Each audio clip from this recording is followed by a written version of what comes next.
अच्छा देखिए, हमें करना क्या है, हमें percentage of element in a compound मालूम करनी है। जब कभी भी हमें परसेंटेज मालूम करनी होती है तो हम कैसे मालूम करते हैं? हम कहते हैं मास ऑफ कंपोनेंट,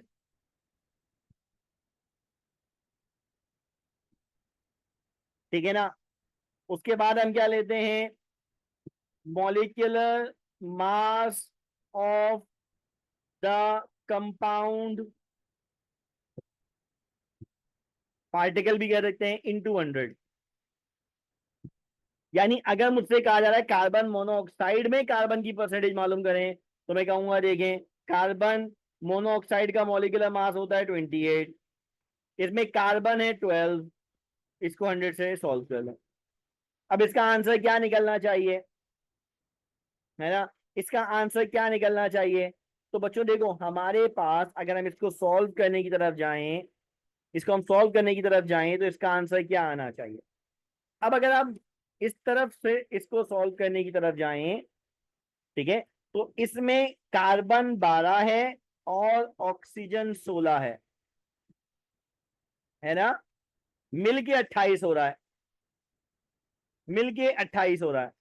जिसका मतलब ये है कि इसमें ऑक्सीजन की मिकदार ज्यादा है, मानो परसेंटेज ज्यादा है, और कार्बन की परसेंटेज कम है। क्या इनके दरमियान बहुत बड़ा फर्क है? तो हम बोलेंगे नहीं, बहुत बड़ा फर्क नहीं है। 12 और 16 में +4 का डिफरेंस है ना? 12 और 16 में +4 का डिफरेंस है, यानी ऑक्सीजन का मास 4 यूनिट ज्यादा है कार्बन से।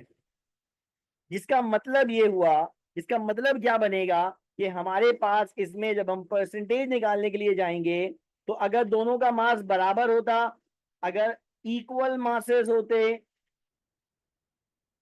तो फिर हम 50-50% कहते,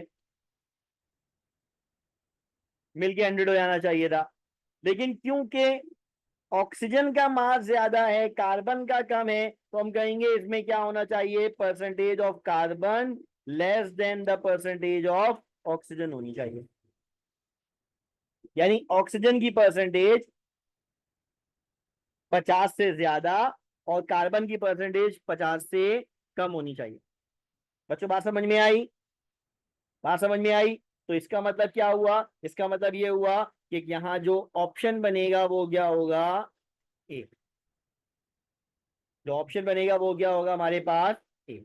यानी कार्बन की परसेंटेज क्या है, 50 से कम होनी चाहिए, है ना? 50 से क्या होनी चाहिए, कम होनी चाहिए।